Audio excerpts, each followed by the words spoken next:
온오프라인 고민연구소 톡톡썰랩에 오신 걸 환영합니다. 반갑습니다, 여러분. 반갑습니다. 반갑습니다. 반갑습니다. 사연이 와 있으니까 또 사연부터 한번 읽고 시작을 해보도록 할게요.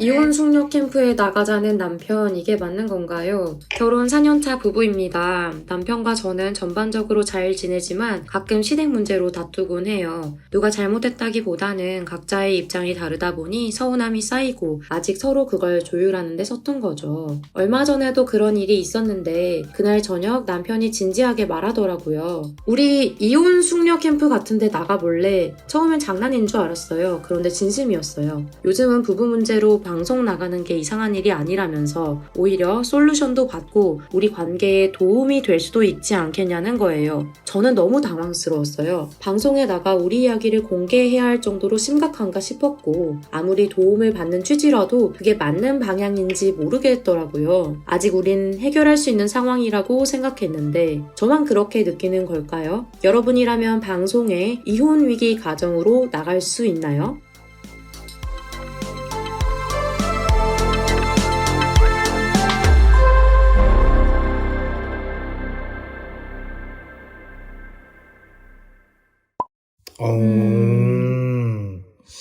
또 이런 신혼부부의 사연이었습니다. 아니, 이혼 관련된 방송이 진짜 많긴 많아요. 좀 조이님은 요즘에 즐겨보세요? 저는 사실 그런 이혼 숙녀 캠프부터 해서 솔루션 프로그램들이 좀 제 정서에는 잘 안 맞거든요. 너무 고통스러운 거예요. 옛날부터 우리 아이가 달라졌어요 같은 그런 프로그램도 그렇고 보고 있으면 좀 힘든 부분들이 있어가지고 잘 안 보긴 하는데 제 주변 친구들 중에 진짜 챙겨보는 친구들도 많더라고요. 이게 뭔가 기호가 있나 봐요. 그러면 챙겨보진 않아도 알고리즘으로 쇼츠 같은 게 뜨면 좀 보세요? 네. 아니면 그냥 훅 넘기세요? 사실 잘 안 봐요. 떠도 그냥 넘기는 편? 떠도 잘 안 봐요. 네, 넘겨요, 저는. 포즈님은 좀 어떠세요? 저는 절대 안 봐요. 저의 그런 절대 콘텐츠 안 봐요? 절대까지? 소비 그런 기준이 부정적인 건 보지 않는다. 나에게 약간 악영향이나 부정적인 감정을 줄 수 있는 건 절대 보지 않기 때문에 세상에 좀 아름다운 모습만 보기 위해서 저는 음악도 영상도 안 좋은 건 안 보거든요. 근데 그러면 만약에 영화인데 헤어질 결심 이런 거는 안 봐요? 헤어질 결심? 근데 그거 안 좋은 건가요? 아니 그러니까 내가 보기 전까진 모르잖아. 그게 안 좋은 건지 좋은 건지. 그냥 대놓고 이제 막 약간 예를 들어서 고어물이라던가 장르적으로 그냥 네, 장르도 그렇고 내용도 그렇고 사실 예상이 되는. 예상이 되잖아요. 그래서 그런 것들은 전 안 보는 편이라서 이혼도 굳이 내가 남의 이혼 얘기를 봐서 나한테 좋을 게 뭐지? 약간 이런 생각이라서 저 근데 그러니까 제가 개인 시간을 써서 본 적은 별로 없는데 그 모니터링 할 때 좀 몇몇 프로그램들을 보긴 했던 것 같아요. 제가 좀 찾아봤더니 네. 그 미디어에서 이혼을 가지고 소재로 썼던 예능들이 모든 방송사가 다 했더라고요. 맞아요. 좀 한번 재미있어요. 읊어보면 JTBC에서 하고 있는 지금도 하고 있는 이혼 숙녀 캠프, 그리고 MBC의 오은영의 리포트 결혼지옥이라는 프로도 있고, 그리고 MBN에서는 한 번쯤 이혼할 결심, TV조선은 우리 이혼했어요, SBS 플러스는 당신의 결혼은 안녕하십니까, 티빙은 결혼과 이혼 사이 등등 진짜 모든 방송사에서 그냥 안 다루면 안 되는 것 같이 좀 레귤러로 다루는 것 같아요. 그쵸. 어떤 걸 좀 모니터링 해보셨어요, 조이님은? 저 그때 이혼 숙녀 캠프 봤던 것 같아요. 그때 가장 좀 핫했던 프로그램이었던 것 같은데. 그니까요. 저도 처음에 이 프로그램이 런칭이 될 때 좀 네. 엄청 좀 부정적으로 말을 했는데 저희 이모가 이걸 즐겨보시더라고요. 그래서 지나가면서 제가 이거 너무 이상하다 이러고 딱 말했더니 이모가 아니야 이거 뒤에 조정 시간도 주고 아, 막 그 상담도 받고 뭐 그 연극도 하면서 뭐 다 저길 한대요. 그래서 아 그렇구나 하고 넘겼었는데 키키님은 좀 본 거 있으세요? 지금 쭉 읊었던 요 프로그램 중에서? 사실 저도 포지님이랑 좀 비슷한 부분이 있어서 네. 단 하나도 제대로 본 게 없어요. 아 나한테 부정적인 영향을 줄 것 같은 거는 차라리 안 본다. 네, 약간 조금 깊이 하려고 하는 게 좀 있었던 것 같고, 근데 다만 이게 공통된 건 있더라고요. 어떤 거죠? 저한테는 이제 알고리즘으로 쇼츠가 뜨는데, 네. 보면 댓글창을 막아놨더라고요, 대부분이. 맞아. 그래서 그런 걸 보면서, 뭔가 되게 수위가 강한가 보다, 내가 생각한 것보다. 좀 그런 생각을 했어요. 실제 보신 입장에서는 조금 그렇게 해놓은 이유가 있다고 생각을 하시나요?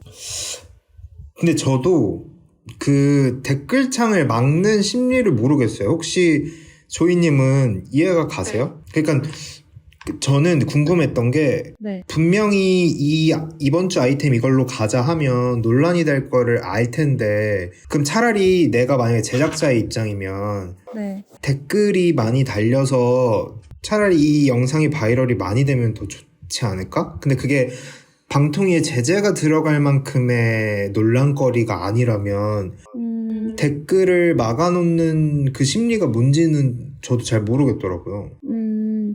근데 2차적인 것들이 있지 않을까요? 어쨌든 2차적인 피해? 파생되는 좀 논란들이 제작진들이 관리하기엔 좀 큰 리스크일 수도 있고, 그리고 아마 제가 알기로는 애초에 그 계약을 할 때, 그러니까 출연자들을 계약을 할 때, 그게 좀 조항에 들어가 있는 걸로 저는 알고 있거든요. 인터넷 댓글을 막는다든지 이런 식으로 뭔가 관리를 해준다, 후관리를 해주는 게 요즘은 출연자 계약할 때 들어가 있는 걸로 알고 있어요. 근데 이게 뭐 방송사마다는 다르겠지만, 아마 항목의 일환일 거예요. 그런 생각은 네. 못했어요. 하긴 그 정도는 후관리를 해준다는 걸 보장을 받아야 나도 네. 방송 출연을 결심할 수도 있겠네요. 근데 실제로 그것이 기능하느냐는 다른 문제죠. 그쵸. 네. 실제로 그게 기능 안 하는 사각지대가 많죠, 온라인에서는. 너무 당연하게도. 그럼 만약에 사연처럼 진짜 내가 미래의 배우자, 내 배우자가 이렇게 방송을 한번 나가보자 하면 키키님은 어떻게 반응하실 거예요? 너무 슬플 것 같아요. 음, 그런 정도로 어쨌든 안 좋은 관계에 놓여 있다는 거니까. 근데 이제 저는 이런 프로그램을 안 보는데 마침 이제 친구들이랑 만났을 때 그런 얘기가 나오긴 했어요. 그래서 들어보니까 이제 무슨 남편한테 잔반을 먹이는 와이프도 있고, 맞아요. 네, 그리고 이제 남매들을 엄청 많이 낳아놓고 7남매인가? 낳아놓고 애기들한테는 밥을 안 주고 제대로 애기들 재우고 나서 부부끼리 치킨 3마리 시켜 먹고 그런 부부도 있다더라고요. 근데 그런 분들이 공통적으로 빚이 없는 집이 없었다고 들었어요. 다 빚이 있어. 네, 빚이 다 있고 그래서 이런데 출연할 때 한 회당 뭐 1,000만 원 단위로 돈을 주다 보니까 빚 갚는 용도로 그렇게 하시는 분들이 많다고 좀 들어서 저는 가능하면은 그래도 재정 상황을 잘 유지해서 제가 빚을 갚기 위해서 방송을 출연하는 일은 없었으면 좋겠다는 생각을 좀 했던 것 같아요. 포지님은 좀 어떠실 것 같아요? 만약에 미래의 와이프가, 미래의 배우자가 나가보자 이러면. 너무 슬프죠. 우리의 그런 어려움, 힘듦을 가지고 소재로 미디어에 나가서 뭐 목적이 다양하게 있을 수 있죠. 뭐 키키님 말씀하신 대로 빚을 갚아야 돼서 경제적인 상황이 그거를 이제 개선하는 게 목적일 수도 있고 아니면 뭐 인플루언서가 되고자 나갈 수도 있고 뭐 가장 이제 나은 거는 뭐 우리의 상황을 좀 개선해 보고자 이제 나가는 경우도 있을 수 있을 것 같은데 뭐 근데 뭐가 됐던 간에 썩 좋지는 않을 것 같아요. 어쨌든 우리의 안 좋은 어떻게 보면 치부를 이제 노출을 해서 뭔가 해결을 해야 한다는 게 그런 상황까지 간 게 좀 슬플 것 같습니다. 음, 동일하네요. 근데 이제 지금 사회적으로 좀 보면 이렇게 방송들이 너무 많이 이제 이혼을 소재로 쓰고 있는데 그 많은 칼럼이나 좀 뭐 방송 그 언론 쪽 종사하시는 분들이 하는 얘기들을 보면 네. 지금 결혼에 대한 부정적인 인식을 부추기는 아주 안 좋은 현상이라고 진단을 하는 경우들이 많더라고요. 근데 또 이야기들을 또 반대 이야기들을 들어보면 이혼이라는 게 90년대 막 2000년대 초반까지만 해도 미디어에서 너무 금기시되고 이혼이 마치 굉장히 큰 죄인 것 마냥 뭐 미디어에서 다루지도 못하고 이혼한 남녀들은 막 좀 방송 출연도 안 시키고 이랬던 그 시대상이 더 잘못됐던 거 아니냐. 오히려 이혼을 건강하게 다루는 게 더 맞는 거다. 뭐 이런 좀 반대 의견도 있긴 한데 네. 어찌됐든 지금 컨텐츠의 그 균형도를 봐도 너무 많이 소비되고 있는 건 맞다. 조이님은 좀 어떻게 보세요? 이혼을 이렇게 너무 많이 다루고 있는 컨텐츠 방송 이 환경에 대해서? 저는 근데 윤호님이 말씀하신 게 딱 그 핵심인 것 같은데, 네. 사실 이혼에 대해서 다루는 게 뭐 금기시 터부시 되던 문제를 뭔가 미디어로 끌어와서 공론장을 만든다는 점에서는 사실 긍정적인 면이 있을 수 있는 거고, 근데 너무 양가적인 게 어쨌든 사적인 영역을 공론화를 해서 뭔가 관전하는 그런 서사를 만든다는 것 자체가 이거는 약간 관찰 예능의 관찰이면서 솔루션인 예능의 특징 중에 하나인 것 같은데 약간 타인의 고통을 좀 소비하는 구조 자체가 조금 저는 문제가 있다고 생각하거든요. 이혼을 다루는 것 자체에 대한 문제는 없지만, 네, 이혼을 다루는 거는 어쨌든 뭔가 사회적으로 의미가 있을 수는 있지만, 그 방송 포맷 자체가 너무 좀 타인의 그 안 좋은 불운 뭐 혹은 네, 안 좋은 지금 상황 자체를 너무 그쵸, 즐기게 이자적으로, 만드는. 네, 편집을 함에 있어서. 그리고 약간, 근데 또, 뭔가 긍정적으로 바라본다면, 사실 그 말씀하셨다시피 좀 경제적으로 어려움이 있는 분들이 많이 나온다 했잖아요. 근데 네. 그런 분들은 이런 뭐 가족관계 약화에 있어서 뭔가 전문가의 도움을 받거나 그러기가 어려운 상황이 많은데 방송을 통해서 뭔가 그런 개입을 통해서 좀 상담이나 대안을 제시받을 수 있고, 그리고 저는 플러스로 사실 가족 내부의 일은 내부에서만 바라보면 이게 어디가 잘못된 건지 어디가 고장난 건지 모르는 경우가 많다고 생각하거든요. 네. 왜냐면 가족 구성원들끼리 얘기를 하면은 그 내부에서만 얘기가 나오니까 뭔가 객관화가 되기 어려운데, 방송에 나가고 나서 이제 우리 가족이 좀 이런 문제가 있었구나를 방송을 통해서 또 재확인을 하는 경우도 많더라고요. 출연자분들이. 그래서 뭐 그런 면에 있어서는 긍정적일 수도 있겠다. 하지만 그 소비자들의 그 프로그램 자체를 소비하는 그 소비자들의 성향을 봤을 때는 저는 조금 재고돼야 되는 부분이 있다 정도로 그냥 생각을 하고 있었어요. 그러네요. 이혼이라는 소재 자체를 다루는 거는 그럴 수 있는 사회적인 현상인데 또 그거를 다루는 방송 포맷 자체는 좀 너무 좀 악용되는 부분이 있는 것 같고. 네. 포지님은 어떻게 생각하세요? 이 현상에 대해서? 이혼을 소재로 하는 거 말씀하시는 거죠? 네, 이혼을 소재로 많은 지금 콘텐츠들이 계속 생산되고 있는 이 현상. 뭐 일단은 당연히 이제 뭐 컨텐츠라는 거는 뭐 미디어에서 텍스트든 뭐 영상이든 일단 노출이 되고 관심을 끌고 뭐 이슈가 돼서 이렇게 화제성이 높아서 이렇게 소비되고 공유되고 하면서 이게 그게 또 경제적인 가치를 창출하고 하니까 이런 것들이 이제 어떻게 보면 이제 뭐 이온을 소재로 했던 뭘 소재로 했던 간에 제가 말씀드린 것들이 잘 되면은 그게 이제 성공적인 컨텐츠가 되는 거잖아요. 그렇다 보니까 이제 이온이라는 소재가 뭐 제가 어떤 책에서 봤는데 그 부정성 편향이라고 해서 네거티비티 바이어스라고 해서 인간은 이제 긍정적인 정보보다 부정적인 정보에 더 민감하게 반응하고 더 오래 기억하는 경향이 있다고 해요. 왜냐하면 이게 뭐 진화 심리학적으로 살아남기 위해서는 되게 뭐 원시 시절부터 이제 나한테 위협을 가하는 그런 정보를 민감하게 받아들여야 살아남을 확률이 높기 때문에 이제 이런 부정성 평양이라는 뇌의 그런 시스템이 있는데 이온도 이제 마찬가지인 거죠. 그렇기 때문에 이제 그거를 이제 소비하는 그 콘텐츠를 소비하는 뭐 소비자들이 훨씬 더 자극적으로 재밌게 느끼고 하니까 더 콘텐츠의 목적인 뭐 화제성이나 이런 부분에서 훨씬 더 좋은 결과를 가져갈 수 있고 그렇기 때문에 이제 뭐 근시안적으로는 뭐 콘텐츠 제작자 입장에서는 되게 좋은 소재이지만 뭐 다 말씀하신 것처럼 우리 뭐 사회에서 봤을 때는 조금은 윤리적인 부분도 고려해야 되는 소재가 아닐까 이렇게 생각했습니다. 어쨌든 부정성 그런 편향에 비춰보면 어쨌든 제작자 입장에서는 다를 수밖에 없는 부분이다. 키키님은 어떻게 보세요? 이거 보니까 이혼 숙녀 캠프 하다가 자살하신 분들도 계시네요? 맞아요. 진짜요? 네. 아, 좀 마음이 아프네요, 이거 보니까. 네.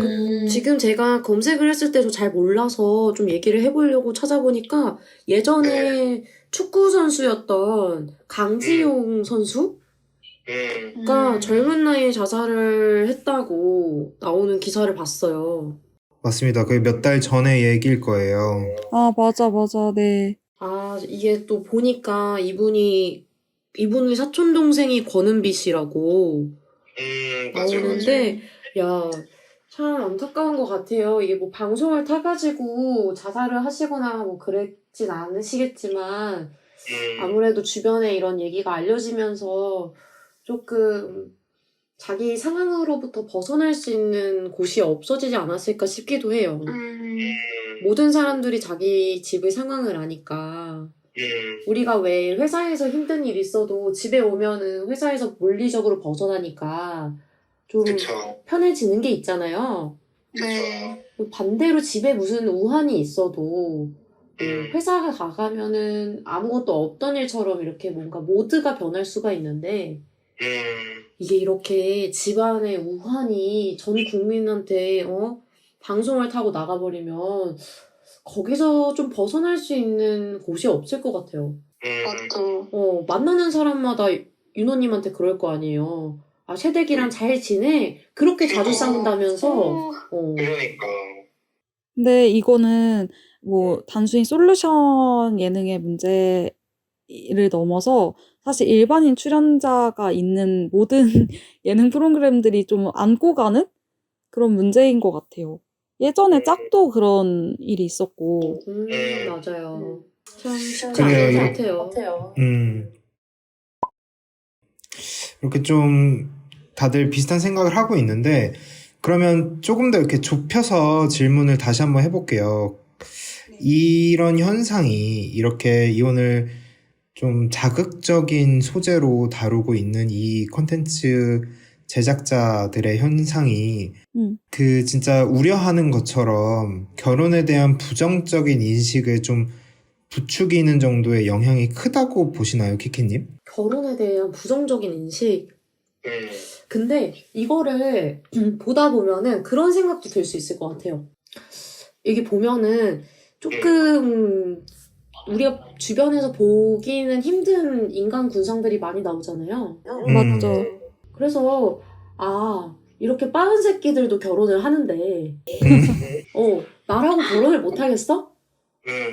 라는 오히려 뭔가 삶의 용기를 북돋아 줄 수도 있지 않을까. 그러니까 사람들이 묘하게 이런 걸 보면 그런 생각이 든단 말이에요. 야, 내가 아무리 놈팡이더라도 그래도 쟤보단 낫겠지. 그래서 오히려 저는 결혼에 대한 부정적인 인식이 아니라 결혼에 대한 희망을 줄 수도 있다고 생각을 해요. 조이님은 좀 어떻게 생각하세요? 근데 저도 비슷하게 생각을 했거든요. 그러니까 이 방송을 보고 오히려 우리 집 정도면 괜찮네? 플러스 그 키키님이 말씀하신 것처럼 나도 결혼할 수 있겠는데? 라는 생각을 할 수도 있을 것 같고 네, 그럴 것 같아요. 그럼 오히려 그렇게 부정적인 영향보다는 선순환이 된다. 물론 근데 저는 제 개인적으로는 이런 프로그램을 보면서 아 진짜 결혼을 참 하게 된다면 신중하게 해야겠다라는 생각이 들긴 하거든요. 다른 분들은 어떠세요? 저는 이게 사실 미디어의 영향이 그렇게 크지 않다고 보거든요. 그게 부정적이든 방금 키키님이나 조이님이 말씀하신 것처럼 역효과로 뭐 긍정적인 전혀 예상하지 못했던 뭐 효과를 미친다든 그렇게 미디어의 영향이 이런 관찰 예능이나 이 진짜 너무 뾰족한 이 뭐 이혼을 관련된 컨텐츠를 다룰 때 그렇게 영향이 크지 않다고 봐요. 왜냐면 반대로 봤었을 때 그러면 키즈 예능을 많이 한다고 해서 혼인 뭐 그 출산율이 올라간다? 혹은 뭐 연애 프로그램이나 그 저희가 뭐 많이 보는 뭐 중매 프로그램 뭐 이런 것들을 많이 한다고 해서 혼인율이 올라가거나 이러지 않는다고 보거든요, 저는. 오히려 그냥 드라마적인 요소들이 많은 예능이나 그냥 진짜 우리가 늘 살아가는 일상적인 드라마가 있으면 그게 영향을 미치지 뭔가 이렇게 딱 그 우리가 살아가는 어떤 그 필수적인 뭐 이혼, 결혼, 뭐 연애 이거를 날카롭게 들어가는 거는 자극적으로 즐기기만 하는 거지 그게 사회적으로 영향까지는 안 미친다고 좀 생각을 하고 있는 사람이라서 저는 그렇게 생각하는데 포지님은 좀 어떻게 보세요? 이게 부정적인 영향을 미친다고 보세요? 아니면 반대로 뭐 긍정적으로 영향을 미칠 수도 있다고 생각하세요? 이게 이제 우리가 얘기하는 그런 지금 오늘의 이제 주제와 이야기 내용들이 그러니까 그 미디어 이제 학문적으로 미디어의 뭐 강효과 이론, 소효과 이론 이런 게 있는데 미디어가 이제 소비자에게 소비하는 사람들에게 이제 강한 효과를 뭐 낸다, 뭐 적은 효과를 낸다. 이제 뭐 예를 들어서 강효과 이론이면은 뭐 미디어가 메시지를 일방적으로 전달하면 수용자는 그대로 영향을 받는다. 뭐 이런 이제 이론들과 또 되게 그런 얘기인 것 같아요. 그래서 근데 이런 부분에 있어서 저는 이제 늘 생각하는 거는 흔히 이제 미디어 리터러시라고 해서 리터러시가 이제 문해력 이런 거잖아요.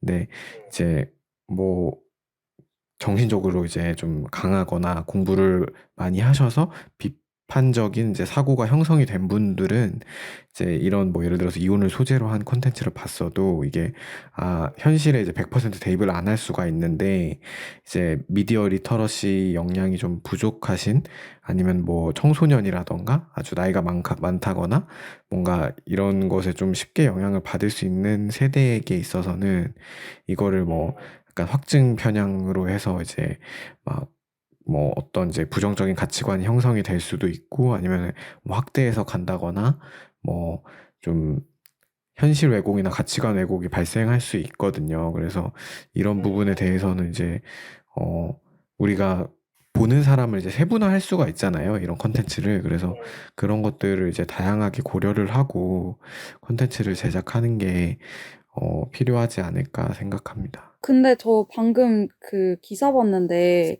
그 월스트리트 저널에서 기사를 냈대요. 한국에서 결혼 생활이 더 길어지는 비결, 수많은 이혼 예능 프로그램 이렇게 해가지고 그 시청자들이 그걸 보면서 내 결혼 생활이 막 그렇게 나쁘지 않다. 난 운이 좋구나. 막 이렇게 생각을 한대요. 그러니까 이거 시청자들이 부부들이 막 소리 지르면서 싸우고 치료받는 걸 보면서 오히려 위안을 얻고 여기 되게 중요한 표현이 나오는데 타인의 불행한 결혼 생활을 관찰하는 관음증적 즐거움과 함께 자신의 결혼 생활이 상대적으로 괜찮다고 재평가하는 경험을 한다. 말하는데 우리가 얘기한 게 그거인 것 같아요. 그러게. 아니, 그게 근데 진짜 심리학적으로 좀 그게 있는 그런 건가 봐요. 그니까요.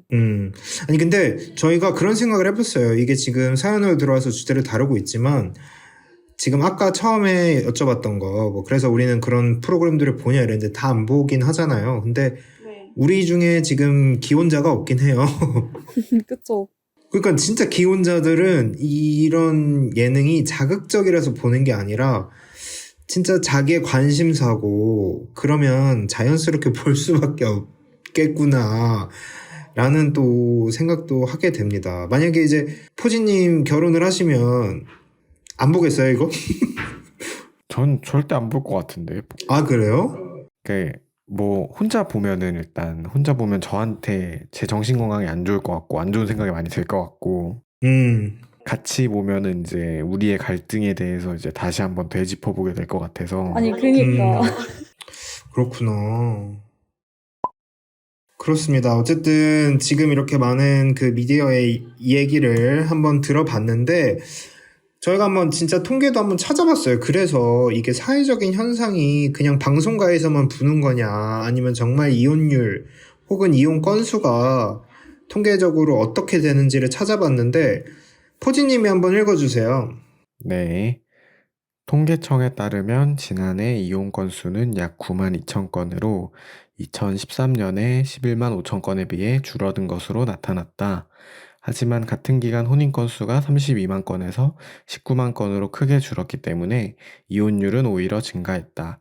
2013년 혼인 대비 이혼율은 36%였으나 2022년에는 48%로 상승했다. 아, 건수는 줄었지만 전체적인 그 혼인 건수가 같이 줄면서 이혼율 자체는 굉장히 올라갔네요.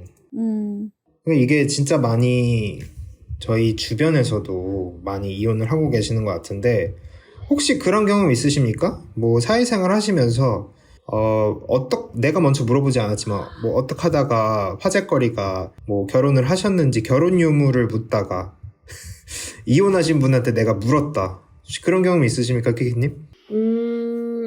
저는 들었죠. 네? 제가 물어본 게 아니라 먼저 말을 했어요. 본인이? 네. 그럼 본인이 그런 분들은 뭐라고 말해요? 갔다 왔어요? 이렇게 말해요? 아니면 저 그냥 싱글입니다. 이렇게 말해요? 회사였어요. 네. 그러다 보니까 들어서 알겠지만 내가 한번 갔다 왔어. 다 들어서 알겠지만. 그러니까 다 회사에서는 아니까 좀 오히려 그거를 무겁게 후배가 들었을 때 어려워하지 않게 조금 그렇게 말을 해주셨던 것 같아요. 그러면 혹시 주변에서 회사나 뭐 아니면 사회생활 하면서 주변에서 지금 아직 이혼을 안 했지만 이혼 생각 중이다라고 고민을 들어보신 적 있는 경험 있으세요? 다들? 저는 거기까지는 없는 것 같습니다, 아직. 조이님도 아직 없으시죠? 저 없어요. 포지님은 있으세요? 아니 뭐 힘들다 얘기는 하는데 그 단어를 이제 언급하진 않죠. 네. 근데 이제 없으시고 딱히 그렇게 진짜 직접적으로 들으신 거는 이혼까지는 없는데 뭐 파혼 얘기는 많이 들었죠. 파혼 얘기. 저 파혼도 많긴 하죠. 너는 그러게. 하지 마라. 우리 때는 파혼이 더 많을 것 같은데요? 그쵸. 지금 저희 주변한테는 파혼이 꽤 많을 수도 있겠네요. 어쨌든 진짜 뭐 이혼이 진짜 이렇게 통계적으로만 봐도 많은 지금 수치로 나타나고 있어서 이렇게 예능으로 쓰이고 뭐 최근에는 또 SBS에서 굿파트너라는 또 드라마 이혼 전문 변호사의 이야기로 쓰일 정도로 정말 많은 소재로 사용이 되고 그리고 그게 정말 피부로 와닿을 정도로 현실이다 이런 생각을 하게 됩니다. 근데 갑자기 궁금한 거는 포지님 요즘에 소개팅 많이 하시잖아요. 어떻게 하셨어요? 많이 하세요? 어떻게 하셨어요? 근데 소개팅 많이 하실 때 필터링에 혹시 이혼도 추가하십니까? 아니 근데 제가 소개팅 많이 하는 거 어떻게 하셨죠? 아니 뭐 많이 하시잖아요. 제 뒷조사 하셨나요? 네, 좀 어떻게 되세요? 좀 이혼도 상관없습니까? 돌싱도? 근데 솔직하게 그렇죠. 돌싱이라는 것은 일단은 제가 돌싱이 아니니까 염두에 두고 있진 않지만 정말 좋은 분이라면은 근데 그러면 괜찮을 것 같아요. 애가 없으면. 아니요, 그게 아니라 돌싱인 걸 모르고 이제 만났는데 음. 너무 괜찮아. 아. 저 막 완전 비슷한 경우 조이님처럼. 있는데 오. 죄송해요 말씀 중에. 근데 이거 조금 문제될 수 있을 것 같아요. 어떻게 생각하시는지 좀 궁금해요. 제가 아는 오빠가 있어요. 네. 네. 근데 아는 오빠가 포지님이 방금 말씀하신 것처럼 알고 지내다 보니까 모임에서 너무 괜찮은 여자분이 있는 거예요. 네. 그래서 연애까지 이어졌죠. 근데 보통은 자기야 뭐 사귀기 전에 이혼 갔다 왔어? 뭐 이런 거를 우리가 물어보진 않잖아요, 일반적으로. 그쵸. 그래서 당연히 나이대도 비슷하다 보니까 그 오빠도 그런 질문을 하지 않았던 거예요. 네. 근데 이 오빠가 뭔가 쎄한 느낌이 들었는지 아니면 그냥 스토커 기질이 있어서 그런지는 잘 모르겠는데 이제 그런 이 사람의 법적인 그런 기록들을 조회할 수 있는 직업을 가지고 있었거든요. 그래서 뭔가 검색을 해보고 싶었나 봐. 범죄 경력 조회? 뭐 범죄 경력이든 뭐든 이제 그 재판 관련 기록을 조회할 수 있는 권한을 가진 쪽에서 일을 하고 있었어요. 네. 그래서 그분 이름을 검색을 해본 거예요. 사귀고 나서 한 2달이 접어들었을 시점이었는데 검색을 해보니까 글쎄 그 여자분이 이혼 소송 중인 거야. 소송 중? 와. 그래서 그걸 통해서 이제 이혼을 한 사실을 알았는데 어쨌든 이 사실을 숨기고 있었던 거 가지고 여자친구한테 말을 한 거예요. 근데 말을 했더니 그러니까 대놓고 내가 찾아봤는데 이게 아니라 자기 혹시 나한테 말 안 한 거 있냐 이런 식으로 떠서 물어봤더니 여자분이 이제 마지못해서 자기야 나 사실 결혼을 한번 하고 왔다. 근데 원만하게 합의 이혼을 했으니까 걱정 안 해도 된다 하고 거짓말을 한 거예요. 근데 알고 보니까 소송 중인데. 소송 중에다가 이 여자분이 저거였어요. 피고였어요. 기칙 사유가 있었구나. 네. 그래서 결국에는 나중에 알고 나서 이제 그 관계는 이제 다 헤어졌다고 하는데 이 상황에서 여러분 보시기에는 이게 남자분, 그러니까 몰래 개인정보를 이렇게 조회해본 남자분이 잘못한 걸까요? 아니면은 말하지 않고 끝까지 숨긴 여자분이 잘못했다고 생각을 하세요? 와. 포지님 어떻게 생각하세요? 남자분은 그러니까 당연히 우리가 지금 인지를 했으니까 그걸 조회를 한 거를 알게 됐으니까 이제 그게 문제인데 사실 조회를 했어도 우리가 몰랐으면 그리고 그 이혼 소송인 분도 그거를 이제 모르면은 그거는 혼자 그냥 본 거니까 그게 뭐 문제나 잘못이 된다고 생각하진 않거든요.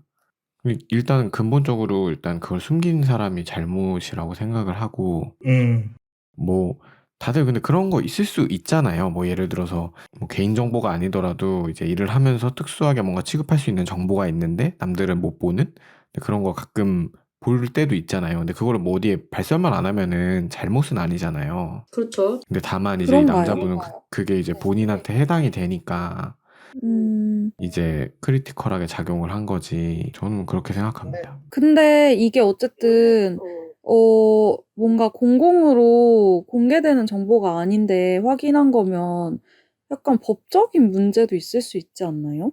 괜찮은 근데 거예요, 아무도 그거는? 모르면 그러니까 나만 모르면 알고 상관없는 그러니까 거예요? 원래 하면 안 되는 거인지 법적인 건 잘 모르겠는데 저도 그래서 조심스러워서 이제 다 뭐 기관명은 다 말하지 않았는데 근데 원래 은행 같은 데서도 개인정보 동의를 받아야지 고객정보 같은 거 조회를 할 수 있지 않나 싶기도 하고 그게 근데 문제일 수 있겠네요. 그러니까 이런 상황에서는 이 남자분께서 어쨌든 그 피해자의 입장인 거잖아요. 왜냐하면 사귄 입장에서 그런 고지를 받지 않았다는 것 자체는 뭐랄까 배신을 당한 거니까 연인 관계에서.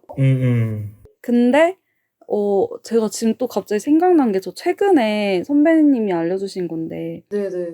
좀 나이가 있으신 분인데 옛날에 소개팅 나갔는데 어떤 포털 사이트에서 일하시는 분이랑 소개팅을 했었대요. 근데 그분이 마음에 안 들어서 거절을 했는데 저희 선배분께서 그 남자분을 거절했는데 그분이 그 다음 날인가에 그 땡땡씨 주민등록번호가 뭐뭐뭐뭐뭐뭐죠? 이렇게 했다는 거예요.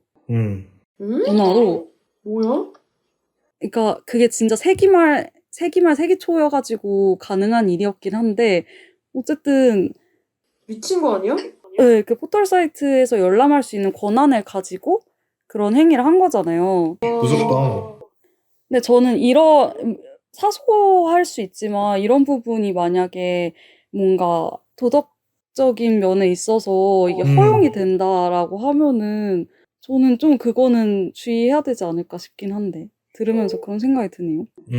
아, 근데 얘기 들어보니까 사실 그 여자친구가 자기가 이혼한 걸 말 안 하고 연애를 한 거는 뭔가 법적으로 제재할 사유가 없잖아요.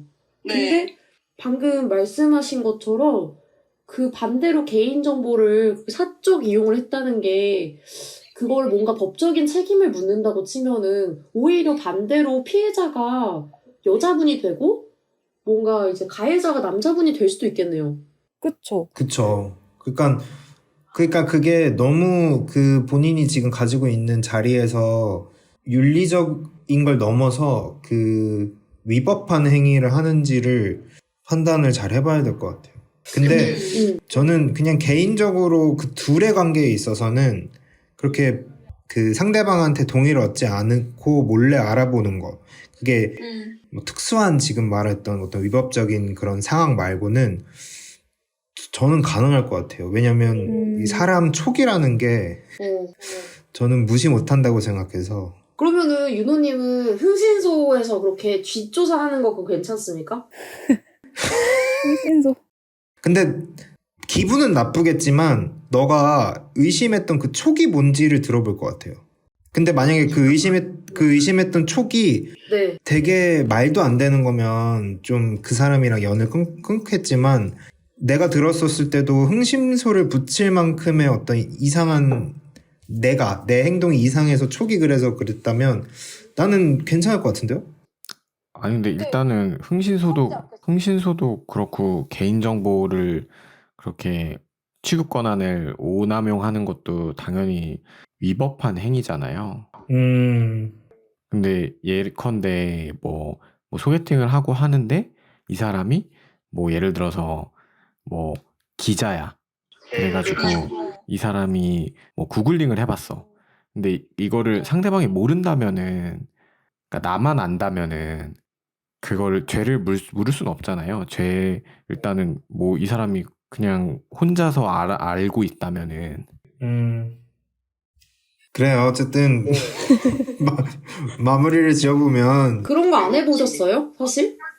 그러니까 소개팅의 경우는 그럴 경우가 없을 텐데 번따를 당했어. 번따를 당했으면은 그 사람이 신상을 모르잖아요.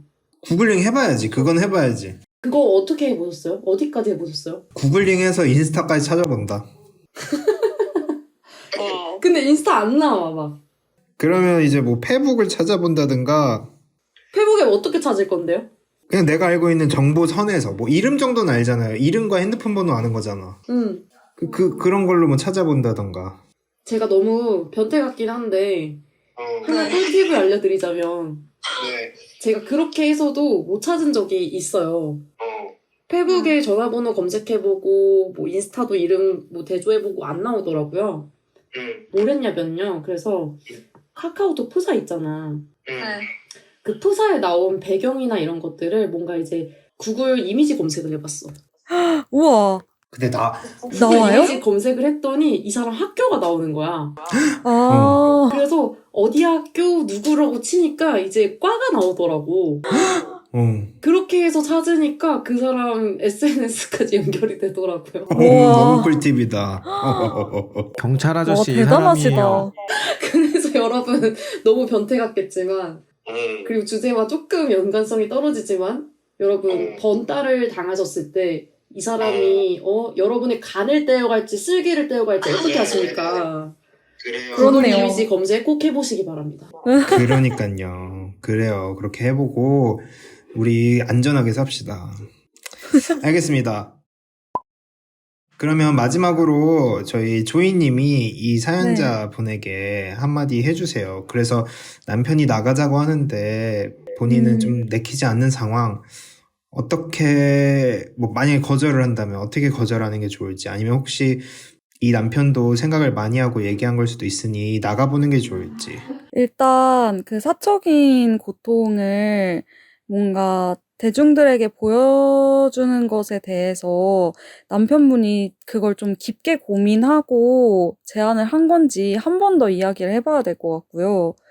생각보다 더 큰 2차적인 파장이 있을 수 있다는 거를 다시 한번 남편분한테 계속 말씀을 해보면서 하는 게 좋을 것 같고, 그리고 사실 그 경제적인 여유만 있으시다면 방송이 아니더라도 충분히 상담소를 찾는다든지, 그러네. 예, 그렇게 또 굳이 다른, 방송이 아니어도 충분히 그런 가족 상담 프로그램 되게 많잖아요. 그런 것에 그런 것을 좀 받아보시는 게, 상담을 받아보시는 게 더 낫지 않을까. 그래요. 하는 그게 더 생각이 좋은 드네요. 방법이네. 네. 네. 그렇습니다. 그렇게 또 다른 방법이 있기 때문에 남편을 잘 설득을 하셔서 미디어에까지는 안 나가셔도, 만약에 너무 좀 해답이 없을 때는 최후의 수단으로 사용해 보시는 게 좋겠습니다. 알겠습니다. 어쨌든 뭐 오늘 좀 무거운 이야기를 하게 됐는데, 네. 가끔 뭐 이렇게 뭐 진지한 이야기도 해볼 수 있죠. 저희 사연으로 어떤 사연이든 상관이 없기 때문에 많은 분들이 사연을 보내주시면 감사하겠습니다. 그럼 오늘은 여기서 마무리하고 다음 주에 뵐게요. 다음에 봐요. 다음 주에 봐요. 다음에 봐요. 다음에 봐요. 또 봐요.